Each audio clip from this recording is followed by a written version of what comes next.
সম্পত্তি সরকার হস্তক্ষেপ করে আদানি আম্বানিদের হাতে দিয়ে দেওয়ার একটা প্রক্রিয়া চালাচ্ছে।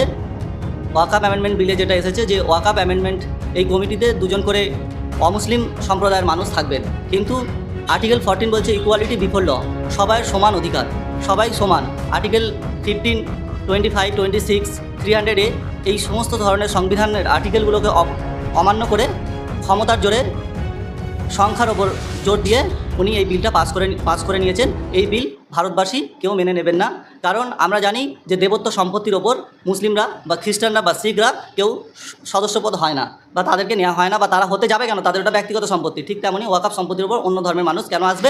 এবং ওয়াকাফ বোর্ড আছে, এই বোর্ডের ওপর তার ক্ষমতা দেওয়া হয়েছে। এই বোর্ডের ওপর কোনো রায়কে চ্যালেঞ্জ করার জন্য আপার কোর্ট আছে।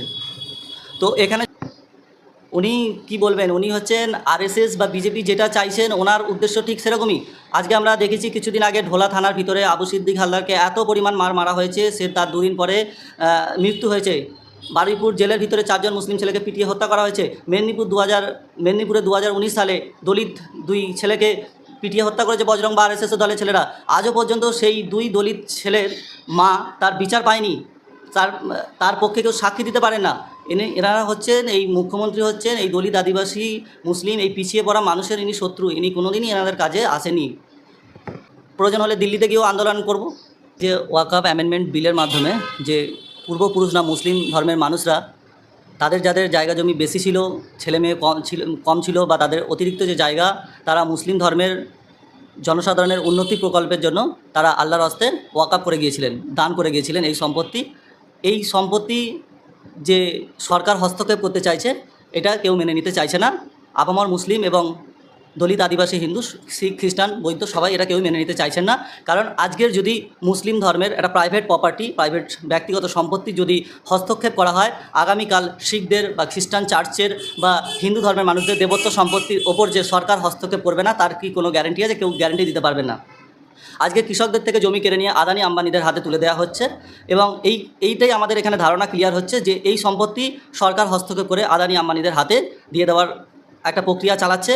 সুতরাং দেবত্ব সম্পত্তির ওপর ওয়াকাফ অ্যামেন্ডমেন্ট বিলে যেটা এসেছে যে ওয়াকাফ অ্যামেন্ডমেন্ট এই কমিটিতে দুজন করে অমুসলিম সম্প্রদায়ের মানুষ থাকবেন, কিন্তু আর্টিকেল 14 বলছে ইকুয়ালিটি বিফোর ল, সবাই সমান অধিকার, সবাই সমান। আর্টিকেল 15, 25, 26, 300 এই সমস্ত ধরনের সংবিধানের আর্টিকেলগুলোকে অমান্য করে ক্ষমতার জোরে সংখ্যার ওপর জোর দিয়ে উনি এই বিলটা পাস করে নিয়েছেন। এই বিল ভারতবাসী কেউ মেনে নেবেন না, কারণ আমরা জানি যে দেবত্ব সম্পত্তির ওপর মুসলিমরা বা খ্রিস্টানরা বা শিখরা কেউ সদস্যপদ হয় না, বা তাদেরকে নেওয়া হয় না, বা তারা হতে যাবে কেন, তাদের ওটা ব্যক্তিগত সম্পত্তি। ঠিক তেমনই ওয়াকাফ সম্পত্তির ওপর অন্য ধর্মের মানুষ কেন আসবে? এবং ওয়াকাফ বোর্ড আছে, এই বোর্ডের ওপর তার ক্ষমতা দেওয়া হয়েছে। এই বোর্ডের ওপর কোনো রায়কে চ্যালেঞ্জ করার জন্য আপার কোর্ট আছে। তো এখানে যখন ওয়াকাফ বোর্ডের ক্ষমতা ছিনিয়ে নেওয়া হচ্ছে, যখন ডিএমকে দেওয়া হচ্ছে, কোনো জায়গায় একটা ডিসপুট অ্যারাইজ হবে, সেখানে যদি বলা হয় যে ডিএম ঠিক করবেন ওই জায়গাটা কি ওয়াকাফ প্রপার্টি না গভর্নমেন্ট প্রপার্টি, যদি এখন ডিএম যদি বলেন যে এটা গভর্নমেন্ট প্রপার্টি, তখন ওখানে মুসলিমদের নামাজ রোজা বা বিভিন্ন কার্যকলাপ সমস্ত কিছু বন্ধ হবে। ততক্ষণ পর্যন্ত এভাবে যেমন এসডিও সাহেব বা ডিএম সাহেব এনারা গভর্নমেন্টের আন্ডারে যেহেতু কাজ করেন, চাকরি করেন, ওনারা গভর্নমেন্টের পক্ষে বা গভর্নমেন্টের প্রপার্টি বলেই ঘোষণা করবে, এটাই স্বাভাবিক ব্যাপার। তাই আমরা এই বিলের তীব্র ধিক্কার নিন্দা জানাচ্ছি। বিজেপি সরকার তো বলছে তারা মুসলিম সমাজের উন্নতির জন্য এই বিলটি সংশোধন করেছে। বিজেপি সরকার হচ্ছে জনগণ বিরোধী, ভারতবর্ষের নাগরিক বিরোধী। সেই জন্য উনি একবার নাগরিক বিল এনেছিলেন, সিটিজেনশিপ অ্যামেন্ডমেন্ট অ্যাক্ট। সেই বিলে মুসলিম ধর্মের কোনো উল্লেখই আসেনি, সেখানে এসেছিল হিন্দু খ্রিস্টান বৌদ্ধ জৈন শিখ পার্সি। তাদেরকে বলা হয়েছিল যে তারা যারা আফগানিস্তান পাকিস্তান থেকে এসেছিল ধর্মীয় অত্যাচারে অত্যাচারিত হয়ে তাদেরকে আমরা নাগরিকত্ব দেবো, কিন্তু কোনো মানুষ দেখাতে পারবে না যে তারা সেখানে জিডি করে এসেছে, থানায় জিডি করে এসেছে, যে আমরা এখানে প্রমাণস্বরূপ দেখাতে পারবেন না তারা যে আমরা সেই ধর্মের মানুষের অত্যাচারে অত্যাচারিত হয়ে এসেছি। এগুলো পুরো একটা নাটকীয় মোড়।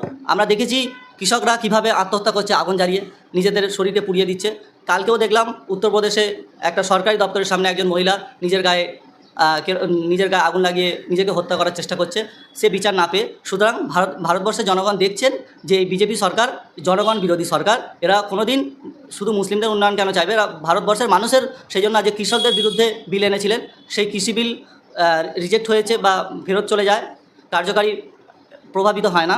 ঠিক তেমন উনি যদি মুসলমানদের কোনোভাবে উপকার করতে হবে না, অপকার না করলেই হবে।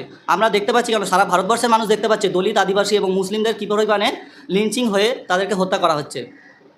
বিভিন্ন দলিত অজুহাত দেখিয়ে তাদেরকে হত্যা করা হচ্ছে, মুসলমানদেরকে হত্যা করা হচ্ছে।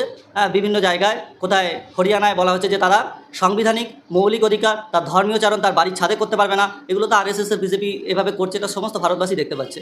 এই আর কি উন্নয়ন করবে? উনি অনুন্নয়ন বা ক্ষতি করার জন্যই এগিয়ে আছেন। আচ্ছা, বিজেপি তো হিন্দুদের হয়ে কথা বলে, কিন্তু তৃণমূল আমাদের রাজ্যের যে সরকার, তারা তো মমতা বন্দ্যোপাধ্যায় বিশেষ করে তারা মুসলিম কমিউনিটির হয়ে বেশি কথা বলে। তিনি ঈদের দিনও বলেছিলেন যে আপনাদের পাশে আছে, কিন্তু দেখা যাচ্ছে মমতা বন্দ্যোপাধ্যায় এই প্রসঙ্গে কিছু সেরকমভাবে কিছু বলছেন না। তাহলে কি তিনি শুধুমাত্র ভোটের জন্যই মাঝখানে এসে একটু ধর্মীয় উস্কানি দিয়ে বলছেন যে বিজেপিকে হাঁটাও, বিজেপি করো? ওনার সবটাই হচ্ছে নাটকীয়, শুধু ভোট নেওয়ার জন্য। উনি আরএসএস এবং টিএমসির মধ্যে আমরা কোনো পার্থক্য দেখতে পাই না।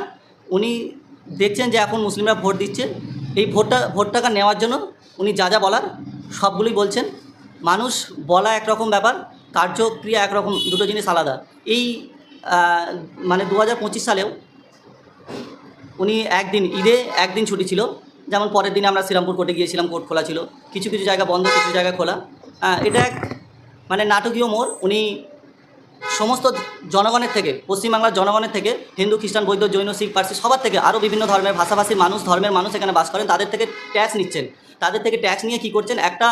একটা পার্টিকুলার হিন্দু সম্প্রদায়ের মানুষদের জন্য উনি দুর্গাপুজোয় টাকা দিচ্ছেন, এবং সেই টাকা শুধু প্রতি বছরে বাড়াতে থাকছেন। উনি মন্দির বানাচ্ছেন, দীঘাতে মন্দির বানাচ্ছেন, উনি কোনো চার্চ বানালেন না, উনি কোনো মসজিদ বানালেন না, উনি সরকারের এই বা মানুষের, জনগণের টাকা নিয়ে আত্মসাৎ করছেন। উনি হচ্ছে জনগণ বিরোধী। এর আগেও দুর্গাপুজো হয়েছে, ইমাম সাহেবরা ভাতা পেয়েছেন, সমস্ত কিছু চলেছেন। উনি একটা রাজনৈতিক মেরুকরণ, ধর্মীয় মেরুকরণ তৈরি করতে চাইছেন এবং ধর্মীয় বিভাজন তৈরি করতে চাইছেন এই পশ্চিমবাংলায়। কিন্তু প্রশ্নটা হচ্ছে যে তিনি মন্দিরটি বানাচ্ছেন ঠিক আছে, কিন্তু চার্চ বানানোটাও তো কোনো কাজের কিছু না, বা মন্দির বানানোটা কিছু কাজে না। একজন মুখ্যমন্ত্রীর দায়িত্ব রাজ্যে কর্মসংস্থান বানানো, স্বাস্থ্য উন্নত করা, শিক্ষা, এগুলো করার দায়িত্ব। তো সেক্ষেত্রে তিনি মন্দির বানাচ্ছেন, চার্চ বানাচ্ছেন, সেগুলো তো তার কাজের, সেগুলো অংশ নয়। কোনোদিনই এগুলো তার অংশ নয়। তিনি রাজ্যের কীভাবে উন্নয়ন করবেন, রাজ্যের চাকরির নিশ্চয়তা করবেন, বেকারত্ব দূরীকরণ করবেন, রাজ্যের সামগ্রিক উন্নয়ন কীভাবে হবে, স্বাস্থ্য, শিক্ষা, এইগুলো কী হবে, সেগুলোই তার কাজ। ধর্মীয় মানুষ আগেও ধর্ম পালন করেছেন, ধর্মচারণ করেছেন। মানুষের নিজস্ব ব্যক্তিগত টাকা আছে, ব্যক্তিগত এগুলো ধর্ম যে যার নিজের ব্যাপার। এখানে সরকার বা রাষ্ট্র কোনো ধর্মের ওপর হস্তক্ষেপ করতে পারে না, বা ধর্মের ব্যাপারে উনি থাকবেন নিরপেক্ষ। কোনো ধর্মের প্রতি উনি কোনো বিশেষ কিছু মন্দির বা মসজিদ বা গির্জাগুলো বানানো কোনো কাম্য নয়। কিন্তু তিনি তো কিছুদিন আগে ফুরফুরা শরীফে গিয়ে তিনি বলেছিলেন যে মুসলিমদের জন্য নাকি স্পেশালি তিনি হসপিটাল বানিয়ে দেবেন। এগুলো সব নাটকীয় কল্পনা। উনি মুসলিমদের জন্য কিছুই করেন না। উনি মুসলিমদের